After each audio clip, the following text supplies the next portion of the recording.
So our speaker this evening is Dr. Ariela Schachter. She earned her undergraduate degree in sociology from Rice University and her Ph.D. in sociology from Stanford University.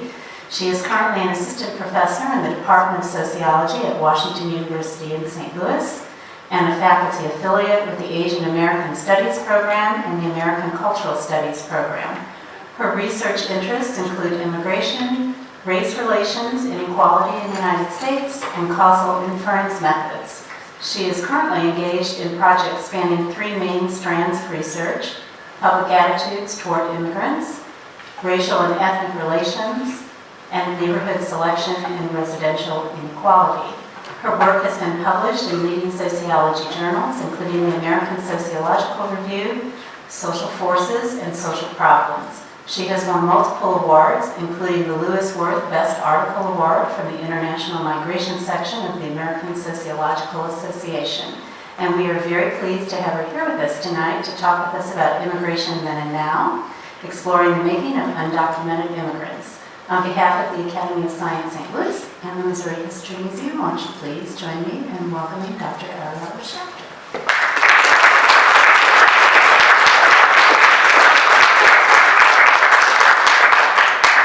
Thank you, Rose, for that introduction, and thank you all for being here tonight. I was saying usually I have to have an attendance policy to get students to come to class, so all of you get an A. Thanks for being here on a Tuesday night.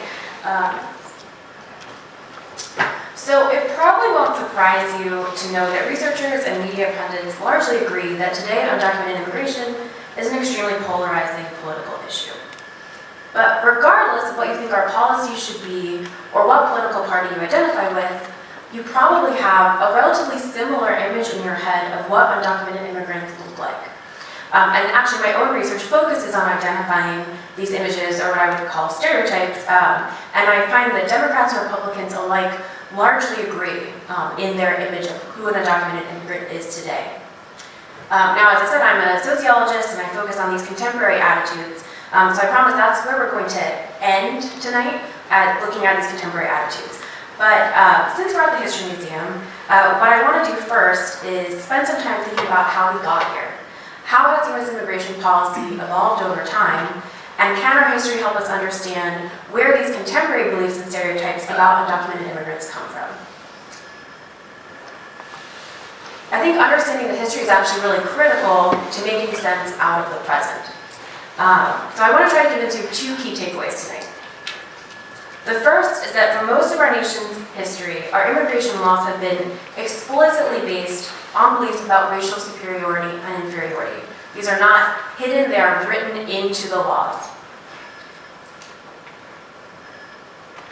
And second, throughout our history, we have consistently used the same set of negative stereotypes to justify mistreatment and exclusion of multiple different immigrant groups. So we've used the same stereotypes and just applied them to different groups over time. I want to start with this first point, that our immigration laws have been explicitly based on race by traveling back in time to basically our nation's founding. One of the key tasks for the first Congress was to define who was eligible to be a United States citizen. Specifically to naturalize, so people who were not born in the United States, but were now living here and wanted to become a citizen. And so in 1790, the first Congress passes our very first act of naturalization, which says that you have to have lived in the United States for 2 years, and you have to be a free white person. So our very first law on the books is explicitly tied to a racial understanding of who deserves to be an American citizen. At the time, this policy was more conceptual than practice on the ground. So while there were restrictions on who could become a citizen, there were no restrictions on who could come to the United States and stay for as long as they wanted. And in fact, our kind of brand new federal government had no way to manage who was coming and going. We had no visa system. We didn't have passports. We didn't have a border control. We didn't have ICE, Immigration and Customs Enforcement. So we had no system for really keeping track of who was here, whether they ever left. We just had this law in the book saying that only free white people could be citizens. And this doesn't change until after the Civil War. So for the first almost 100 years, we have no immigration controls. which means that no one could be undocumented. Or perhaps, more accurately, everyone is basically undocumented because we don't have immigration-related papers, and so we don't care about having documents. After the Civil War, one of the key acts that's passed by Congress and ratified by the states is the 14th Amendment, the Equal Protection Clause. And part of what it does is grant birthright citizenship to everyone who was born in the United States.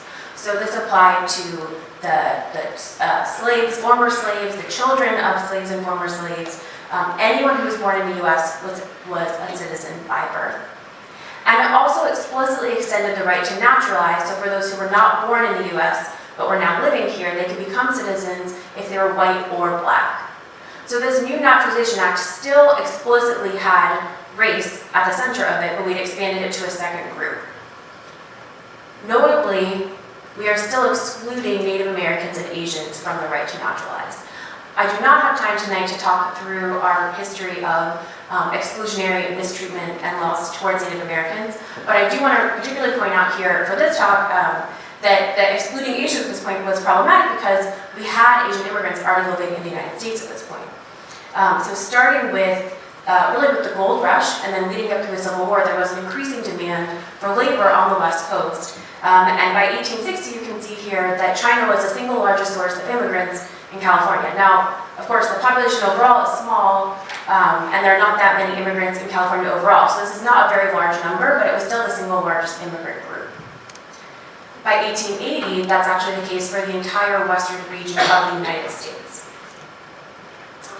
This upset a lot of people, especially as the U.S. started to experience an economic recession in the 1870s and 1880s. It's called it was originally called the Great Depression until we got to the Great Depression, and then we started calling it the Long Depression.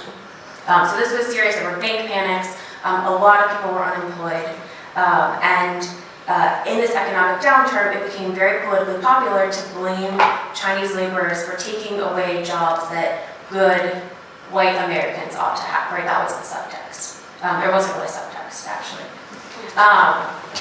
So this gave way to a series of laws, the first of which in 1882 was the Chinese Exclusion Act, that prevented any further migration to the United States from China, and then subsequent laws also took away the right, for example, to own land in California if you were Asian, the right to have property, and other rights. This is a political cartoon from the time. You can see it's depicting the Chinese almost as aliens. They're holding swords that might be archery, but they say chopsticks and cheap labor on them. And at the bottom it says the martyrdom of St. Crispin. Now, I didn't actually know who St. Crispin was, but I came across this. He's the patron saint of cobblers. But the message here is that an evil group is taking away jobs from good Christians. Here's another example of sentiment at the time. So this is a political poster. It says, "Hip hooray, Chinese excluded. The Democratic Chinese Exclusion Bill has been signed by our Democratic President. Hip hooray, the white man is on top. Let every Democrat and all other good citizens turn out and ratify this democratic measure." So this was explicitly racist, nativist sentiment that was driving support for these policies. Now, while these exclusion acts effectively prevented any further migration from China and also from other regions of Asia to the US, it was less clear what the implications were for people who were already living here. The majority of Chinese and also the smaller number of Japanese and Indian and other immigrants who had come to the United States had been almost exclusively men, and so many of them had married white or black wives. They had children who were US citizens by birth, who were in schools, who spoke only English, and many of them thought of themselves as American citizens. Some had applied to naturalize, to become US citizens before these Asian exclusion laws were passed. Some applied after, and these applications first happened in local courts. So local municipal courts would get an application from someone to naturalize, and so some courts would grant the petition to naturalize even though on the books you said you had to be white or black, and other courts said no. Some of these decisions were appealed, and eventually 2 key cases made their way to the Supreme Court.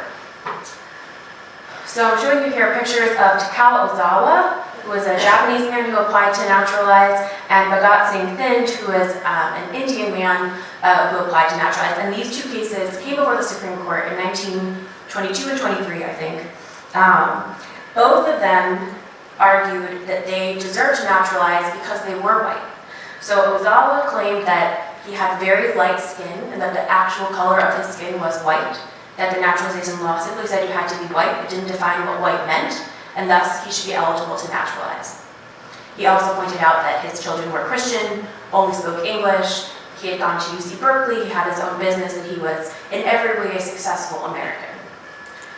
Now, Thind, on the other hand, argued that he called himself a high caste Indian, that he was scientifically Aryan, which meant that he was Caucasian, which according to the prevailing scientific racism at the time, meant that he was white. So they made two different arguments, right? One relying on the color of his skin and one on these kind of scientific conceptions of race. And in both cases, the Supreme Court said no.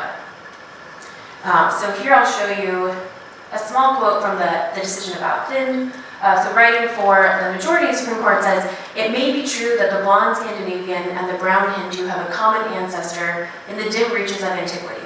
But the average man knows perfectly well that there are unmistakable and profound differences between them today." So the Supreme Court is explicitly saying there are fundamental differences that preclude these men from being white and being able to be citizens. These series of Asian exclusion laws, as I said, effectively limited Chinese migration, and so by the late 1800s and early 1900s, we instead see increasing migration from Southern and Eastern Europe, as well as Ireland. So this is just showing you over time seeing that there's this growing migration from places like Italy, Poland, Russia, etc. This was also upsetting to the same nativists who had been upset about Asian immigration. And they levied similar concerns and stereotypes about these groups. So for example, here I'm showing you a political cartoon that is showing a houseboat that says "the poor house from Galway," and then the caption at the bottom reads, "The balance of trade with Great Britain seems to be still against us. 650 paupers arrived at Boston in the steamship Astoria, April 15th from Galway, Ireland, shipped by the British government." So this is just depicting a very common sentiment at the time that Irish immigrants were unemployed, lazy, and coming to the United States to take advantage of our welfare system. Here's another cartoon also about Irish immigrants, and here we have the giant kind of melting pot of citizenship. We have Lady Liberty holding a giant spoon that says "equal rights," and then standing out, standing out here, this is supposed to be an Irish man who's holding a flag depicting that he's Catholic, and at the bottom it says, "The mortar of assimilation and the one element that won't mix." So again, this really explicit message that certain groups would not be able to assimilate into the United States. And this was a chart, a big concern was that the U.S. was going to become less Protestant, right? A lot of these immigrants coming from Southern Eastern Europe, as well as Ireland, were Catholic or Jewish. Just to not only pick on Ireland, here's another cartoon that was talking about Italian immigrants. So this one says, "Watch out, Uncle Sam, the rats are getting off the boat. A lawless dump, the daily invasion of new immigrants directly from the skid rows of Europe." And you can see here that these are essentially animals that are being depicted as Italians. They have signs on their heads that read Mafia. I think some of the other ones read Socialist, Anarchist. Some of them are holding swords in their mouths. And here is proud Uncle Sam trying to defend the U.S. shores from this invasion.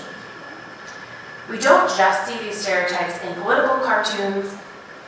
We also see them in the official congressional record. So Congress was increasingly concerned about these very popular shared notions of these new immigrant groups that were potentially going to dilute the pure Protestant American stock and ruin the country. And so Congress commissions what ends up being called the Dillingham Report, which is a multi-volume report on the state of immigrants in the United States at that time. It included, among many other things, this quote here, "Certain kinds of criminality are inherent in the Italian race." Note that we're talking about Italians as a race, even though legally Italians were considered white. in the popular mind, crimes of personal violence, robbery, blackmail, and extortion are peculiar to the people of Italy. Right, so these are widespread, widely shared, widely accepted stereotypes. And all of this culminates in 1924 with the Johnson-Breed Act. Now, it might be a little small, but this is the New York Times headline from the day that that bill passed. It reads, "America of the melting pot comes to end. Effects of new immigration legislation described by Senate sponsor of bill. Chief aim," he states, "is to preserve racial type as it exists here today."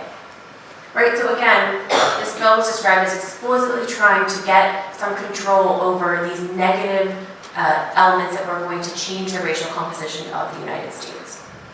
So specifically, the Johnson-Breed Act establishes the first numerical restrictions that we've ever had for immigration, and they're based on beliefs about the racial desirability of different Europeans. So they set numerical quotas that were meant to promote immigration from Northern Europe, England, Germany, Norway, Sweden, these mainly Protestant countries, and to try to restrict immigration from Southern Europe, the Italians, Poles, Russians, Jews fleeing the pogroms. The act also denied entry to anyone who is ineligible to naturalize due to their race, which was specifically focused on Asians, but also would include Middle Easterners. Now, interestingly, it set no quota for the Western Hemisphere. So this major immigration bill is designed to severely restrict migration from parts of Europe, but there is no restriction on migration from Mexico or Canada. Here is again just another political cartoon to give you a sense of how people thought about the time. We have the hordes of Europe who are trying to get to the United States, and this quota system is designed to try to slow that flow to a trickle and really restrict who can come here. It had its desired effect. So as you can see here, after 1924, there we go, we have this steep drop in the percent of the US population that's foreign-born, and that decline continues until the mid-1960s, which we will eventually catch up to in this talk. It was helped by the Great Depression and later World War II, which were both forces that, in addition to these restrictions, helped reduce the ability of people to come to the United States and the pull factors for people to want to come here. Now, numerical quotas required a way to enforce them. So in 1924, along with this new numerical quota system, we also have the creation of the Border Patrol. This is also the first time that Congress says that unauthorized entry into the United States is a criminal rather than civil act. And there is no statute of limitations. So no matter how long you've been living in the United States, if you originally came without authorization, you could be subject to being deported.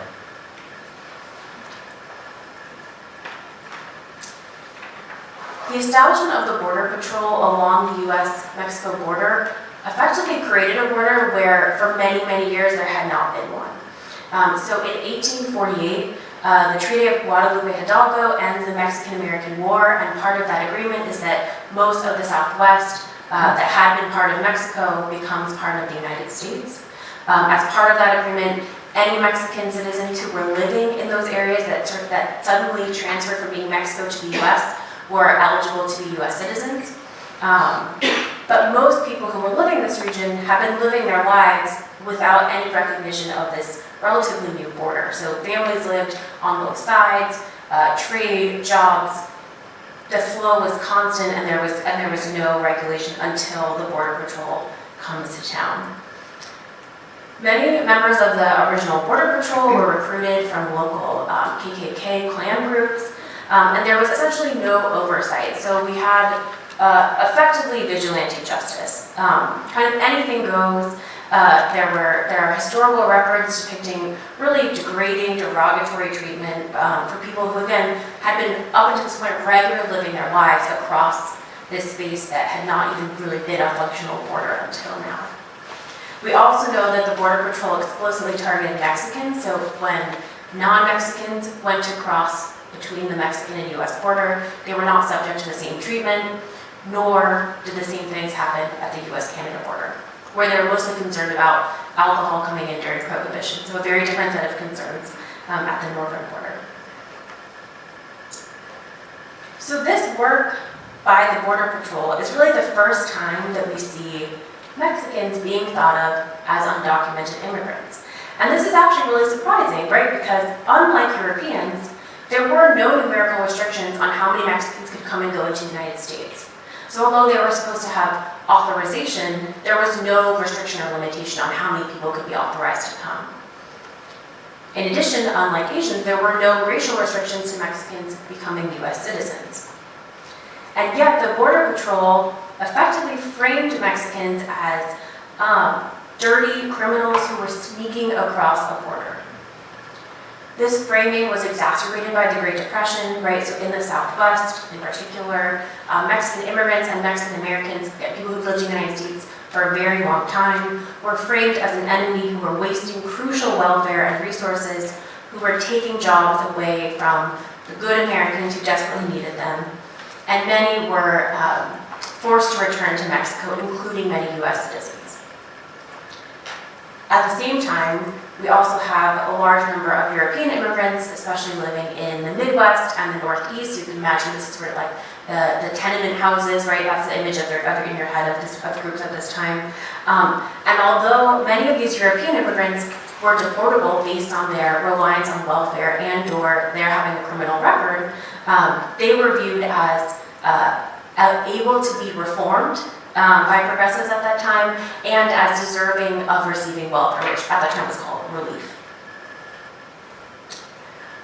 There were also a series of administrative practices that allowed Europeans and Canadians to regularize their status that were not open to Mexicans. So in fact, from 1925 to 1965, historians estimate that approximately 200,000 quote-unquote illegal European and Canadian immigrants were able to legalize and change their status. One popular method was to leave and go to Canada and cross the border by foot, and then when you came to cross back, it was recorded as the first time you'd ever come to the US, and suddenly you had authorization, your slate was clean, and you were able to move forward. So there are multiple cases on the record. Often the argument was they had an American citizen spouse, children, that their family would suffer if they weren't able to change their status. Although many Mexicans were in the exact same situation, they were never afforded this treatment. Instead, as the demand for domestic labor increased with the build-up to World War II, the US turned to Mexico as a key source of labor migration. And in 1942, we established something called the Bracero Program, which was an official agreement between the US and Mexican governments to provide temporary visas for Mexican laborers to come to the United States. In total, over 4 million Mexicans came to the US as temporary legal workers.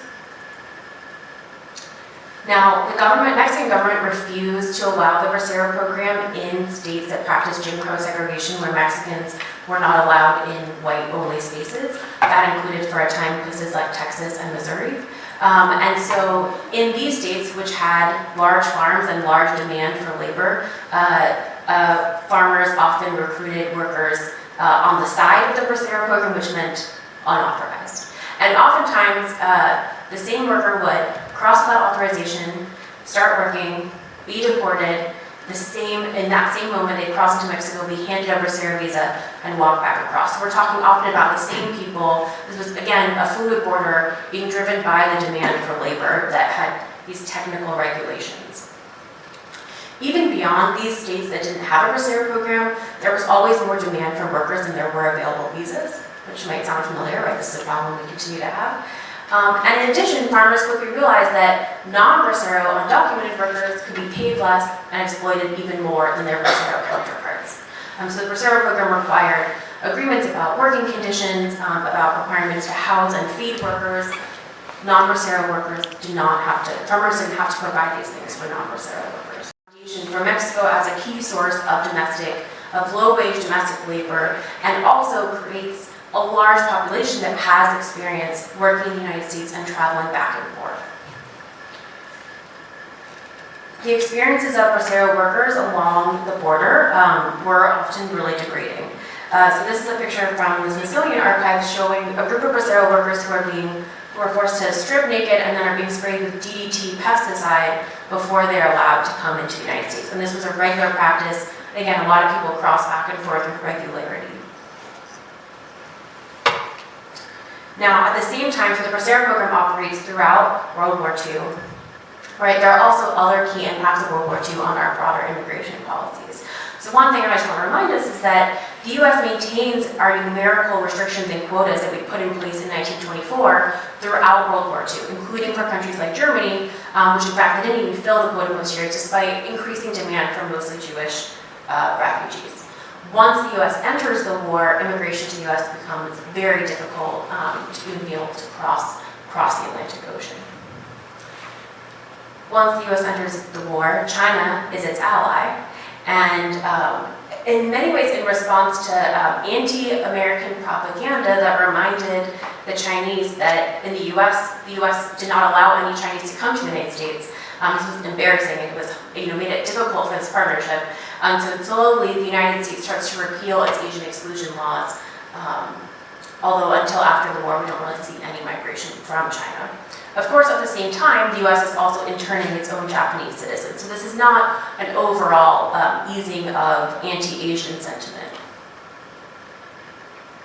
Finally, and again, it's somewhat in response to anti-American propaganda, right? So the Germans like to tell people, remind them that the U.S. also had racial restrictions on who could become a citizen.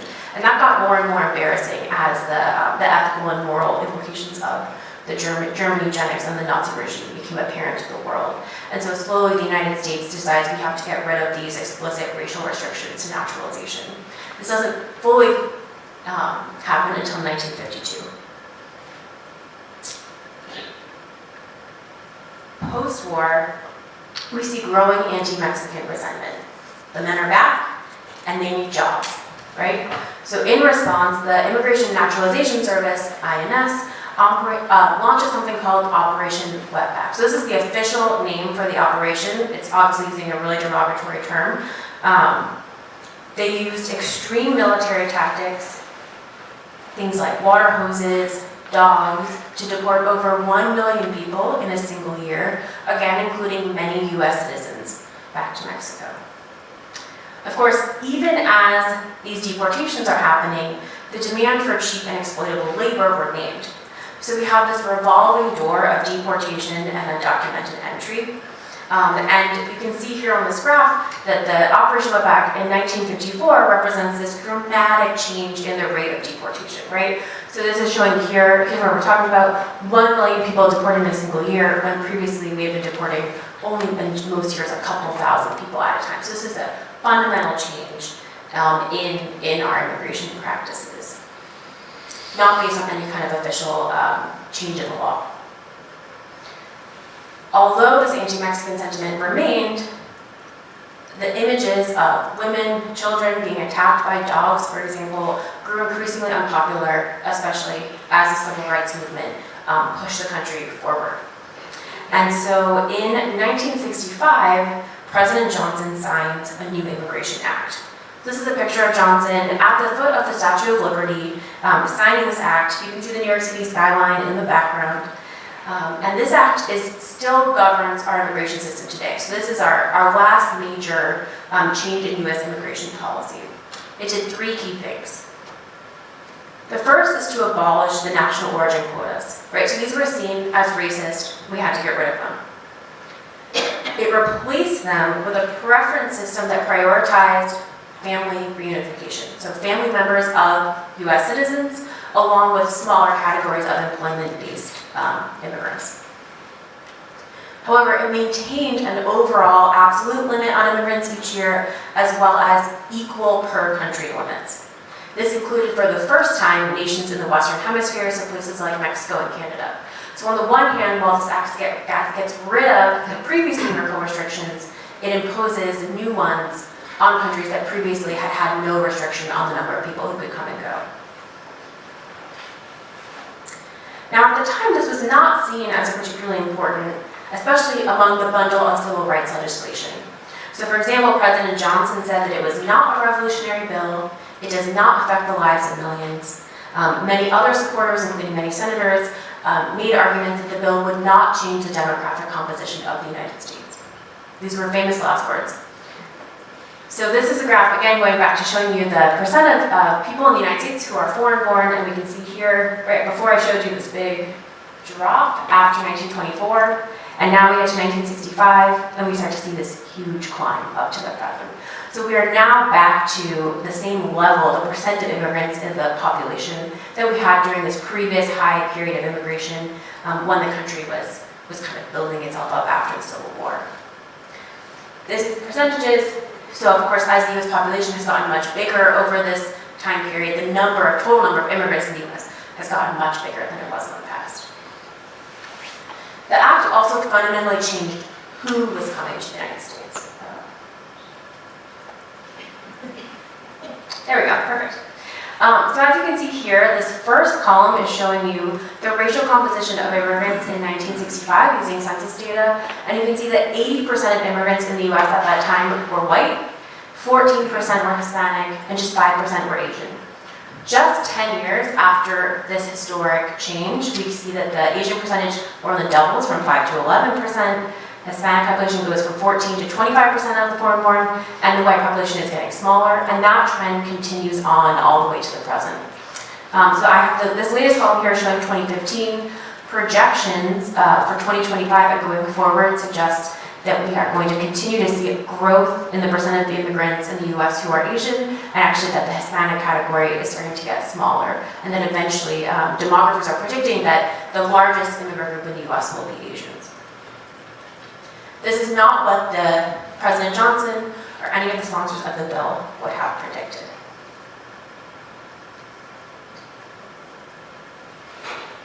Critically, the national origin numerical limit do not vary by country. So on the one hand, this is in the name of equality, right? We're no longer privileging Northern Europe at the expense of Southern Europe. But it also means that the numbers do not vary based on the demand from different countries to come to the United States. And this can have really severe consequences. So if you want to immigrate to the US and you're coming from a country with a larger history and larger number of migrants, you are in a much longer line, right? So that includes countries like Mexico, the Philippines, India, and China. For example, today, Mexican adult children whose parents are US citizens are waiting over 20 years for a visa to come to the United States. For other family member groups, that wait can be even longer.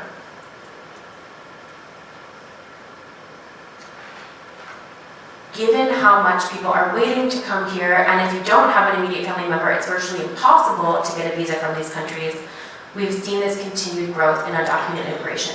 The economic pull factors have largely remained, as have push factors from Mexico, and especially in the last couple of years from Central America. And while we aren't able to measure, we don't have a good way of measuring the undocumented population over time, right? Because it's a really difficult population for us to count. We can look at related measures, for example, the number of deportations. And I'll briefly say, in the last 20 years, deportations have included both removals and returns. So removals mean people who are already living in the United States in the interior and then go before an immigration court and are ordered to leave. Returns refer to people who are caught at the border and are immediately returned. So this is including both numbers because in the past we called all of those deportations. As you can see right here, we have this spike from Operation Wetback in 1954. Since 1965, we've seen this huge growth in deportation. So this brings us to who are undocumented immigrants today. Researchers estimate that we have between 11 and 12 million undocumented immigrants living in the US right now. And the majority have lived in the US for over 10 years. I'm happy to talk about why we think that is in the Q&A. There have been a series of policies in the 80s and 90s that are driving this. Much larger number of people are impacted by undocumented immigration, right? So over 16 million Americans have a family member who lives in their household who is undocumented. And this includes 6 million children under the age of 18, right? So there are a large number of people who are experiencing the consequences of undocumented status, which include things like difficulty finding regular employment or being paid lower, exploited wages, difficulty accessing health care, and being ineligible for health insurance, being ineligible for most federal benefits and most state benefits, being difficult access to higher education, etc. And so these conditions really motivated me and my co-author, Renee Flores, who's a sociologist at the University of Chicago, to try to understand exactly how people are thinking about undocumented immigrants, right? So media coverage paints a particular portrait, but we are social scientists and we really wanted strong, hard, empirical evidence of what people are really thinking. And so we decided to design an experiment to test those stereotypes. We thought that if we just walked up and asked people in person or in a survey that they might be motivated not to be entirely truthful, right? We now know that it's not socially desirable to always say exactly what people might be thinking about a group. So we specifically wanted to know what immigrant characteristics trigger perceptions of being undocumented or illegal. We were motivated in part by growing reports of everyday kind of non-governmental people using these stereotypes, not someone's actual documentation, but just their suspicions of it as a way to mistreat people who fit the image in their head. So for example, there have been reports of landlords who were trying to scare their renters when they believe their renters might be undocumented. So we wanted to test a large number of potential characteristics that we have seen throughout this history and that we hear people talking about in the media today. So that included things like national origin, but also gender, age, English fluency, welfare or benefits dependency, education level, and of course criminality. So in our experiment, we told our participants, who were collected by a national polling company called YouGov, we told them that we wanted to better understand how to identify immigrants who are in the country illegally. And we then showed them fictitious profiles that were designed with, they were filled with randomized selection of all these different potential characteristics. And we showed them these profiles. You can see this is a screenshot from an early version of the survey. They saw two profiles side by side. People varied in terms of what country they were coming from, how well they spoke English, how old they were, their gender, all these characteristics we wanted to test. And then we asked them, do you think this immigrant is undocumented or illegal? Using their responses to this question, we can then identify whether each characteristic we tested increases suspicions of illegality. This is something called a conjoint experimental design. Now, for all of you statistics and causal inference nerds in the room, there's a few, I'm happy to talk about exactly how the experiment works in the Q&A, but I won't subject everyone to that right now. So I'm just going to go ahead and show you some of our key results. So here I'm showing you suspicions based on national origin. And as you can see, some countries, specifically El Salvador, Mexico, and Syria, lead to above average suspicions, while other countries, like Canada and Italy here at the bottom, lead to below average suspicions. And so this shows us that people tend to stereotype Mexicans and Central Americans, as well as Middle Eastern immigrants, as being undocumented. We also found that non-English speakers were suspected of being undocumented at much higher rates than any other kind of level of English ability. When it came to government benefits, when we look at the whole sample of respondents, which are designed to be nationally representative of non-Hispanic white adults in the United States, that in general, saying that an immigrant received benefits slightly decreased their suspicions. However, when we looked at these results separately for people who self-identified as Democrats or Republicans, we found a different story. So here this is showing you that among Republicans, saying that an immigrant receives welfare or food stamps in particular strongly increases their suspicions that an immigrant is undocumented. This is factually impossible, right? This is an inaccurate stereotype. Undocumented immigrants are explicitly barred from receiving these benefits, and there are virtually, the rate of fraud is essentially zero, despite what you might hear from some administration officials. On the contrary, Democrats recognize that immigrants receiving any of these benefits were significantly less likely to be undocumented than someone who received no benefits. We tested for these partisan differences across all of the other characteristics in our experiment, and this is the only one where we found a difference. So both Democrats and Republicans equally suspect Mexicans and El Salvadorans of being undocumented, but when it comes to benefits, we see this difference. And I think this is reminiscent of that past stereotyping of the Irish, the Italians, of being welfare dependent. We also found that being unemployed or in a low status informal job, so think things like a day laborer or a bike messenger, led to higher rates of suspicions compared to a formal job, whether it was low or high status. So saying someone was a school janitor was protective relative to saying someone was a day laborer. And finally, we found a really huge impact of criminality. So saying that an immigrant had committed any kind of serious crime, from a white-collar crime like embezzlement, to violent crimes like burglary, strongly increased suspicions of an immigrant being undocumented. And again, this held among Democrats and Republicans equally. It held among college-educated and higher or less educated respondents. It held again among younger respondents and older respondents. So this is a universal stereotype. So what's the reality, right? I think it's really important that we end there. First, the reality is that the national origin composition of the undocumented immigrants in the U.S. is more diverse than people would think. So this is showing you a plot over time. It is the case that for many years Mexico was the single largest country. It's still the single largest country, but it was over 50% of all undocumented immigrants were from Mexico in the 1990s and early 2000s. That has since changed as undocumented immigration from Mexico has been on the decline for the last several years, and immigration from Central America and Asia has been increasing. To break that down, just in 2014, you can see that there are about 1.7 million Central Americans who we think are undocumented in the US right now, almost 1.5 million Asians who are undocumented, and even down here, over 500,000 Europeans and Canadians. Right, so I think this is not reflected in media coverage of undocumented immigration, nor in the stereotypes that we uncovered in our experiment. Interestingly, the New York Times, I think this was just in the last month, maybe it was a magazine, had a story on this exact issue. They called them the overlooked undocumented immigrants, and pointed out that although we've been mostly focusing on the southern border in our political debates, almost half of undocumented immigrants who are in the country today actually entered with a visa. So this is mostly people who fly to arrive in the United States, who come on a tourist visa, who come on a student visa, who come on a work visa, and their visa expires and they're still here. This can happen intentionally, it can also happen unintentionally.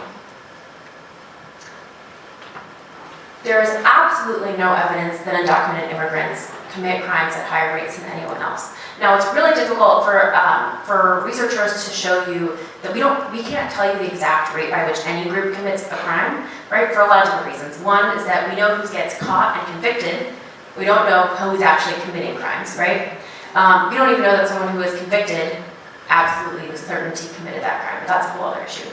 Instead, here we're looking at metro areas, so each of the dots here represents a city in the United States, and we're plotting the violent crime rate along with the size of the undocumented immigrant population. What you can see is that essentially, as the undocumented immigrant population increases along here, that there is no change in the violent crime rate, or in fact, it trends slightly down with a larger undocumented immigrant population. Now, this is true if we break it out by different specific categories of crime. There is just no evidence that undocumented immigrants are committing these crimes. And yet, these same old stereotypes remain.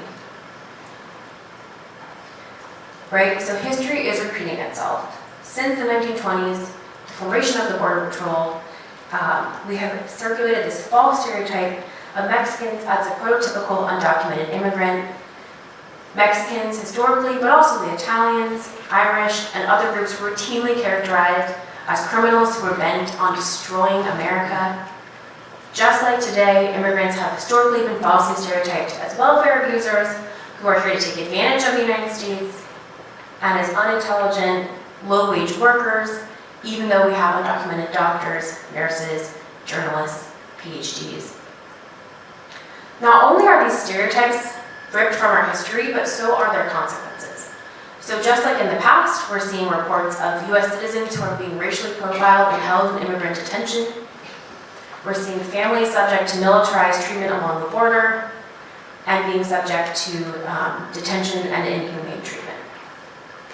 So I would argue that this is not an accident or a blip in history where we are at this moment, but rather a continuation of the laws and stereotypes that we have long held and propagated based on these racial beliefs of superiority and inferiority.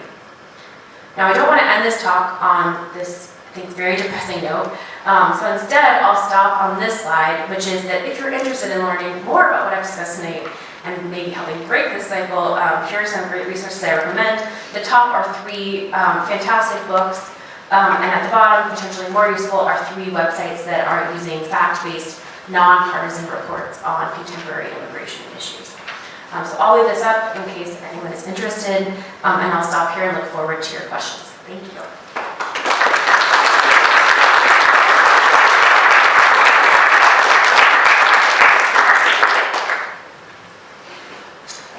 So back on the slide, you had by race, Asian, there were no Africans. I presume that's just because there's such a low number of immigrants from Africa. So the number has been increasing over time. I think we're gonna get there soon. There we go, this one, right?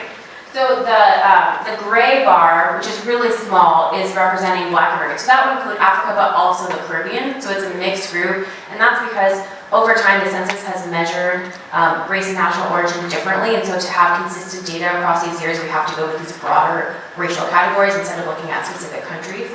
But that number has grown. So it's only 1% in 1965, but by 2015, it's about 8% of the immigrant population is Black. Yeah. And I have another question. I don't know who else to ask, so I'm going to ask you. Your talk was very good. So you've got all these people being deported. What does that mean? They get on a boat, they go to the wharf, and they stand on the wharf, and you're just there. What happens to that person when they're deported? I've never heard You mean that. today? Right. So it's mostly, so there's 2 ways that it happens. One, again, as I was saying, returns are people. Ways. What happens to them when they get there? Sure. So the question was, what happens when someone is deported today? What happens to them? You know, there are, this is not my specific area of expertise, but there are researchers looking at this. It somewhat depends on whether someone has been living in the U.S. a long time and then gets this order of removal, goes to court, loses their case, and is deported, right? And so you often hear stories about people, and this is happening to a lot of people. They've lived here a long time. They might have children who are born here, are U.S. citizens, and then they get deported. Research is showing that people who get deported after living here a long time are really struggling to get by, whether they're being deported back to Mexico or other parts of Central America. Now, to be deported, the country that you come from has to have an agreement with the United States to accept you. So there are, so for example, we don't deport people to North Korea because we don't have a policy in place to do that. But the vast majority of countries, you know, the United States has a lot of power to lean on, both our friends and our frenemies, I guess, to convince them to take people back. We have a carrot and stick. So most countries will accept people who are deported. Folks who are caught at the border and immediately turned around, on the one hand, it can be a less traumatic experience to go back because they haven't been living in the U.S. as long. On the other hand, a lot of times people have spent their entire life savings, often paying smugglers or coyotes to try to come to the United States in the first place, and so to then not succeed can be really pretty devastating for them as well. There are also a small but growing number of people who people who came here as kids and might not even speak Spanish very well, who certainly aren't literate in Spanish, who are starting to get deported, and again, their research suggests, right, this is a new area of research, and it's mostly based on qualitative studies of researchers who are going down, especially to border cities like Tijuana, and interviewing people who are experiencing this.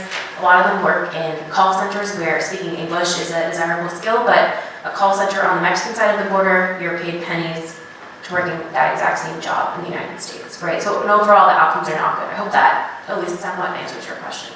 Yeah. I'm wondering if you know anything about if there's a natural disaster or war, some sort of crisis in immigrants' home countries, whether that has any effect on U.S. perception or policy towards that specific country? Yes, that's a great question. So the question was, what happens if there's a natural disaster or a war that might be driving a sudden increase in immigration from a country? Does that impact perceptions in the U.S. or U.S. policy? So we do have a system called Temporary Protected Status, TPS, which is designed to allow people who are fleeing, right, so for example, it was used for people fleeing the civil war in El Salvador and Guatemala in the 1990s. It was used more recently for people fleeing Haiti after the earthquake. This is meant to let people come to the United States temporarily. They still have to be vetted to be able to come here, but it's meant to let people come here while their country recovers from this sudden event. But the idea is it's temporary, it's time limited, and that you will have to go back. Now, often, and that's the case for El Salvadorans, for Guatemalans, for Haitians, the countries that they're fleeing might get that immediate crisis, that war or that natural disaster might end, but that doesn't mean the country recovers. It doesn't mean that there are jobs. It doesn't mean that people have homes and families to go back to. And historically, under the last couple of presidents, that TPS designation is pretty systematically renewed every couple of years. The Trump administration has been trying to stop doing that and has said that they are going to stop renewing TPS, for example, for El Salvadorans, saying this happened a long time ago. It's a long, you need to go back. That hasn't yet happened, but instead what it means is people are living in this kind of constant unknown state of not knowing whether they might be very soon told that they have to go back. I don't know precisely the question. I have never actually seen like surveys that look at how people perceive TPS holders. So I can't give you a more definitive answer than that. Yeah. Thank you. In the middle, and then I'll come over there. So the initial formation of the quota laws and the formation of these borders, did the U.S. draw any of these policies and practices from another country that had them in place, and sort of the reverse of that, sort of what sort of influence did our policies have on other countries?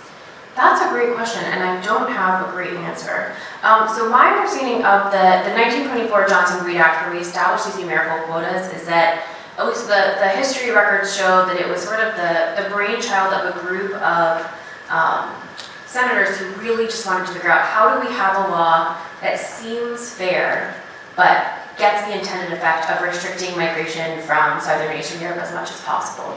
And so what they came up with was basing the quotas on the 1890 census. So they had to go back far enough in time when the largest immigrant groups were that desirable Northern European country, instead of, if they used the 1910 or 1920 census, that would give them the wrong numbers. So they tried to come up with this kind of like statistical formula that they could justify. So Census Bureau officials were deeply involved in creating this law and helped them kind of run these different scenarios and see what the outcome would be.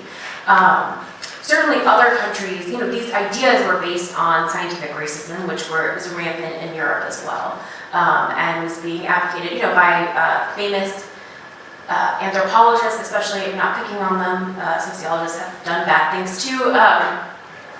But this idea that you could scientifically rank the races, right? That was rampant across the United States and Europe, and certainly contributed to that as well. But in terms of like a specific formula or policy, I don't think that it was based on another country, but I don't actually know for sure.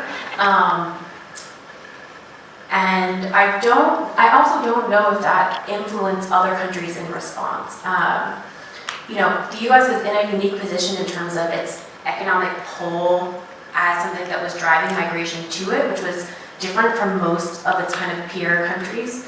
And so there was more demand to come to the United States than there were to a lot of other countries. But it's not a great answer to a really interesting question. Sorry. Are surprising as far as where both documented and undocumented immigrants end up. You see some of the tropical Southeast Asians way up north and places that aren't at all like where they came from. Yeah, a lot of this is driven, again, by jobs and where people are going to find jobs. There's also a lot of research that shows how these migration patterns are based on networks. So this starts as like a very small phenomenon where potentially one person from a village comes to the United States and sort of randomly ends up in a particular place. Just by that one person being there and the social networks that they are tied into in their home country, that can then drive more people to keep coming to that same place. And that is what a lot of scholars think can kind of account for where we see this kind of like small, almost like a replication of a small rural Mexican town in an area of the United States that we wouldn't necessarily have predicted seeing large immigrants come to. The traditional large immigrant destination cities, that's very much driven by employment and housing, but also networks as well. So that's at least a little bit of an answer. Yeah. Yes. Great talk, thank you. I'll try to speak loud. You're describing the history of racism, promoting these laws, and that suggests to me that what we have in America is a government and a population trying to establish a nationalist, fascist-type government that is supporting and continues to support developing a racist country. I'd like your opinion on that. And then the other thing is, as there were increases in deportations and these laws being developed, were there also increases in other racial activity, KKK activity, any other kinds of issues that would correlate with these increases? Great questions. So to the first, I try to be, this is about my opinion, I try to be more of an optimist. It's a hard position to be in as an immigration scholar right now. But I think that the long-term, I think there's actually some of the long-term trends are going to be that the desire for people to continue coming to the United States undocumented is decreasing. Our economy is not what it once was, and the economies of many other countries are doing better than they used to. And so some of these push and pull factors over time, I think, are changing in ways that no matter what our laws are, they're going to, I think, in general, move in the direction of decreasing undocumented immigration. I mean, we're already seeing that from Mexico, for example, right? As Mexico as a country has gotten stronger and its economy's gotten stronger and its ability to control its own border has gotten stronger, we're seeing a decrease in undocumented immigration from Mexico.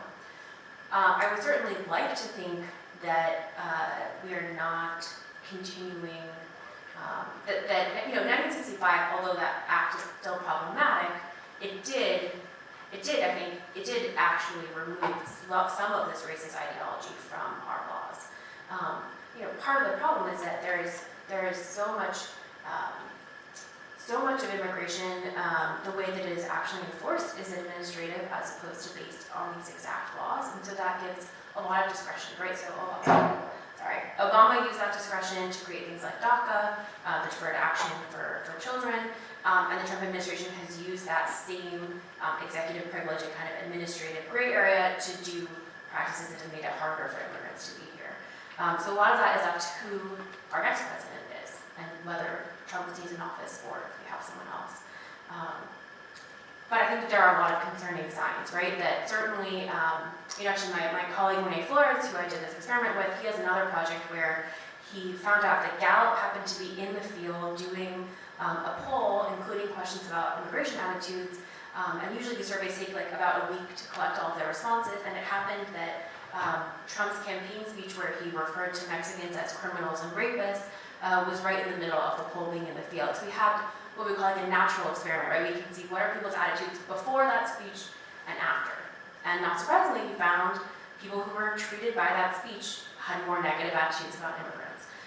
So as long as we have this repeated treatment, I think we will continue to see these attitudes, but I would like to think it's not a foregone conclusion that we will continue to have president and politicians who make these claims. I'm hopeful, I guess. Remind me your second question. Your second question. When these acts of increased deportations and things like that, do those laws at times correlate with increased activity of KKK or other races? Yeah, so that's a great question. Certainly, I think that the earlier work of the Border Patrol and including Operation Wetback, that was still happening during a time when there was a lot of KKK activity. But we've also seen a huge rise, in the post-civil rights era of deportations. In fact, the vast majority of deportations have occurred during this more contemporary time period. You might hear people refer to Barack Obama as the deporter-in-chief. While there were more returns, right? There were more removals under Obama than any previous president. But there were many more people who were caught and sent back at the border under Bush and Clinton. So it depends on how you're kind of measuring these things, whether you buy the Obama as deporter-in-chief topic. You know, there are certainly a lot of journalistic accounts of continuing kind of like racist ideologies that are shared by at least some members of the Border Patrol. You know, I think there's a lot of debate about, you know, what's the role of the Border Patrol in terms of offering, you know, water and medical aid when they find immigrants, and at the same time, you know, there's reports of basically telling people, if you don't admit that you're here illegally and assign these voluntary orders to return, very often people who can't read what they're signing, we're going to take your kids from you. I don't have empirical evidence on any of that, but there are certainly journalistic accounts of it that I think are deeply troubling. So not a full answer, but I think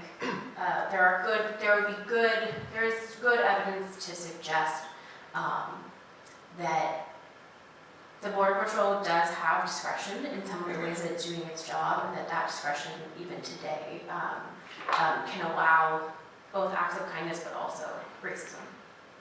Yeah. Have you ever taken it from the other side? Let's say, I lived in Latin America for 4.5 years, and a lot of people don't know the School of America, which is where the top military leaders of countries where the U.S. government wants that dictator to stay in power, they bring them to the U.S. and train them to rape, torture, and kill their people so that it's a very unstable situation and the dictator can stay in power.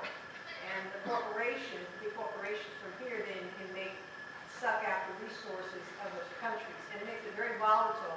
People hate that we're doing that to them. They beg, I had one person when I was down in 2013 in Honduras as an investigator of human rights abuse. Please tell your people. I know they'll listen if they know what's being done to us. Did you get anything from that perspective? People, if we wouldn't do what we did in these countries, pull out the resources and make them not have jobs, the belief there is we don't want to come to your country. We want you to stop training these people to kill us. And the data is there on that. Yeah, so I haven't done research on this myself, but there is absolutely very strong evidence that U.S. intervention in especially in Central America has been responsible for a lot of this push and pull. And that whether it's by helping dictators remain in power or getting involved in various sides of civil wars, certainly also the drug trade, right, which is being fueled by demand by Americans who are willing to pay money for these drugs, as well as American policies about which drugs that make drugs illegal and thus create this market, right? All of these are things that are very much impacting these sectors, as is climate change, right? So we are seeing growing numbers of people who are leaving rural areas of Guatemala, of El Salvador, of other places, and saying, like, the coffee doesn't grow on my farm anymore. I don't know what to do. There's no way for me to make a living, right? And in the U.S., we treat people as economic migrants if they say they're fleeing poverty, and that is not a category that makes you eligible to claim asylum. So for now, right, we're continuing to, in lots of different ways, continue to impact these countries that, you know, perversely is driving the migration that we are saying we won't allow. Yeah. Yes, your hand and then we'll go over there. I was just wondering about Border Patrol agents. How did they qualify? How were they monitored? Is that working, or is it just kind of a disaster? So it's a great question. I don't have a great answer. You know, I think it's easy. There are, like I said, there are absolutely, I think, legitimate journalistic accounts of malpractice by Border Patrol agents. I don't think that means that everyone who is a member of the Border Patrol is responsible or committing these acts. There is certainly more oversight today than there was in the 1920s when the Border Patrol was originally implemented. You know, Border Patrol agents will say that they don't have enough resources to do their job, that, you know, people who are, because there's, you know, it's a harder and harder job to hire people for because they see that there is often a negative connotation of Border Patrol agents. You know, speaking Spanish is an important part of the job, which means often the Border Patrol is trying to recruit Mexican Americans, for example, right? And there can be, you know, some people on the one hand, it's a job, it comes with benefits. On the other hand, it's a job that it can be really stigmatized. So I think it's really complicated. It's a really hard organization for researchers to study because the Border Patrol tells its agents not to talk to scholars, right, and not to talk to journalists. So there are a few people who have been able to do some work, and hopefully will. I think that there's work that's ongoing, but it's limited, and so it's in some ways kind of a black box that we aren't able to get a great answer to. But I think it's similar to how a lot of our debates that we have about how the police work, right? That we certainly know that there are bad acts that are happening, but that doesn't mean that every police officer is committing bad acts. Yeah, I just want to follow up on the gentleman's question. In terms of, maybe not the KKK, but just the national tolerance seems to be higher for just these inhumane treatments. Children dying, and people dying in the border, people keeping kids in cages. And I'm just wondering if there's any studies or any indication that the rhetoric, the hateful rhetoric that's being spewed is providing allowing people to become more tolerant of some of the inhumane practices. Yeah, so this is a question, sorry, I've been not repeating all the questions. So this question was about whether hateful rhetoric is encouraging and allowing people to continue supporting really inhumane treatment today. I think the answer is yes, it is. So again, a minute ago I was talking about the study that looked at how people's attitudes in a survey changed after Trump's campaign speech. There are other experiments that similarly find, if you say the governor of a large Midwestern state recently gave a speech where he said X, and we randomly assigned people to get different messages that this hypothetical governor gave. Again, when you get dosed with a negative message, people respond by being more negative. There's another study that looks at Twitter users, right, which is a select group of people, but it looked at how racial slurs were being used on Twitter before and after the passage of SB 1070, which you might remember as that Arizona Show Me Your Papers state bill that was essentially saying it was legal to racially profile people and ask to see their passport, their immigration papers based on their appearance. And again, that study finds that immediately after, while the bill is being debated and immediately after it's passed, the number of anti-Latino, Mexican, Hispanic slurs on Twitter goes way up. So I think we do have pretty good evidence that these political debates and the rhetoric surrounding them are driving attitudes and, I would describe it as continued tolerance for these policies, right? So I mean, when there was this big uptick in media coverage over family separation, we saw prominent Republicans like Laura Bush writing op-eds saying, like, this is inhumane, there has to be a better way. So there are, I think, certain moments where, not all partisan differences, but certainly at least some of them there seems to be some images and acts that people agree are wrong. But given our very partisan and gerrymandered political system, even those widespread reactions aren't necessarily enough to drive policy change in Congress or from the president, which is really where those levers exist. Calling, for example, from the New York Times, so they both work with commercial clients, but also academics researchers will often use them.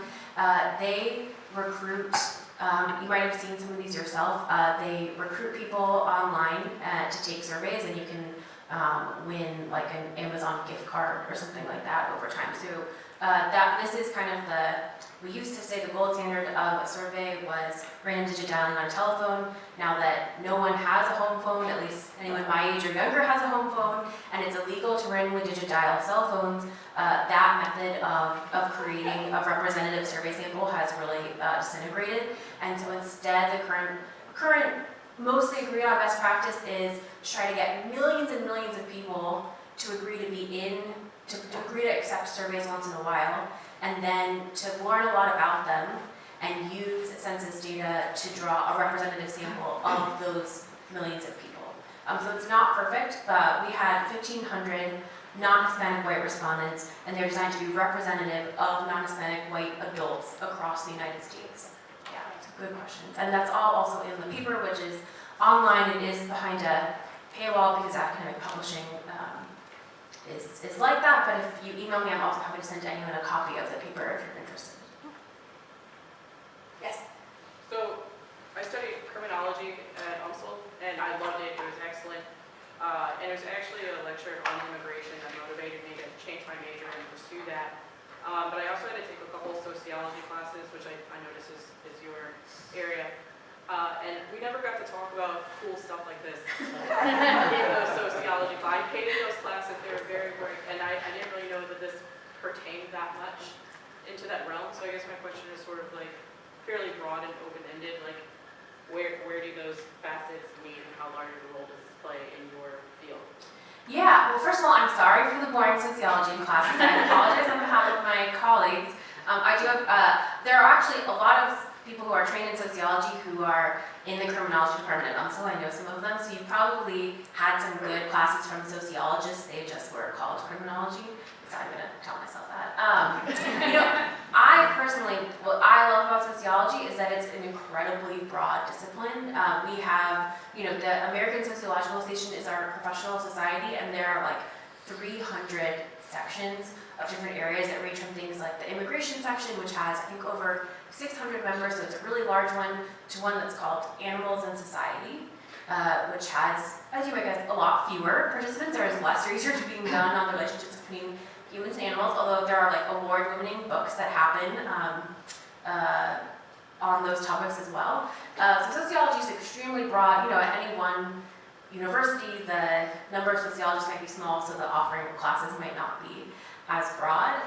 But I think immigration is, the last 20, 30 years has really become seen as like a central subfield within the study of sociology. It's a really interdisciplinary topic, right? So we have economists who are studying immigration, criminologists who are studying immigration, psychologists who are studying immigration in various ways, certainly anthropologists, and sociology, as I feel like, is well suited to kind of draw, at least again, I'm biased, right? But I think that we're well suited to draw from across all of those kind of allied disciplines and kind of put it all together. So that's one of the things that I really like about sociology. Yes? Could you, thank you for the talk, I enjoyed it. Could you put back the slide with the books that you recommended? It wasn't there very long. Yes. And would you be willing to share slides with someone who couldn't be here tonight, or? Yeah. So I think that the talk has been recorded and is going to be posted. Maybe can you tell us where? On the Academy's YouTube channel. Okay, so the whole talk will be posted on the YouTube channel, and I'm also happy to share the slides are a PDF, which if you email me, I'm happy to share them. Yeah, so these three books, just really briefly, White by Law, that second book by Mini Lopez, did his undergraduate degree at WashU, and he's now a law and society scholar at UC Berkeley. May Nye is a historian, and Sibel Fox is a sociologist, actually also at UC Berkeley. These are three books that really trace this really complicated historical story about these laws and our stereotypes and treatment of immigrants over time. And then the three websites that I listed are all nonpartisan, evidence, research-based organizations that share really timely reports and fact sheets and data about immigration. Mostly contemporary, although they also will show you a lot of historical trends. Yeah. So why didn't you include the Census Bureau? Because they have really good data. Yeah, certainly. I relied on census data throughout this talk, and all of these sources rely on it as well. In my experience, so for example, Pew Research Center does a really great job of creating easily digestible graphs and figures, oftentimes using census data that are just it's a little more, it's a little friendlier way for non-demographers to get access to it. But absolutely, the Census Bureau is a great resource, and you can, it's very easy on the Census Bureau's website, for example, to look up the immigrant population of where you live, things like that. Yeah, good point. Okay, last one. Yeah. If I'm right, is ICE relatively new? Yes. And if they're relatively new, who has been doing the deportations before them? Like, even before the Civil War, who's doing those? So early on, very early on, deportations were under the Department of Labor, and that changed, let's see, when was Francis Perkins labor secretary? Under FDR, not a historian, so I don't want to say the wrong date, but that changed and became under the purview of the Department of Justice, and that has continued forward. Now, the Department of Homeland Security, right? So Homeland Security is a post 9/11 department, and after that, that's when we see ICE evolve. So before we had Customs, right, as its own entity, and now ICE is Immigration and Customs Enforcement. So there, it is a relatively new phenomenon. Yeah, good question. Great, okay, I think we're all set.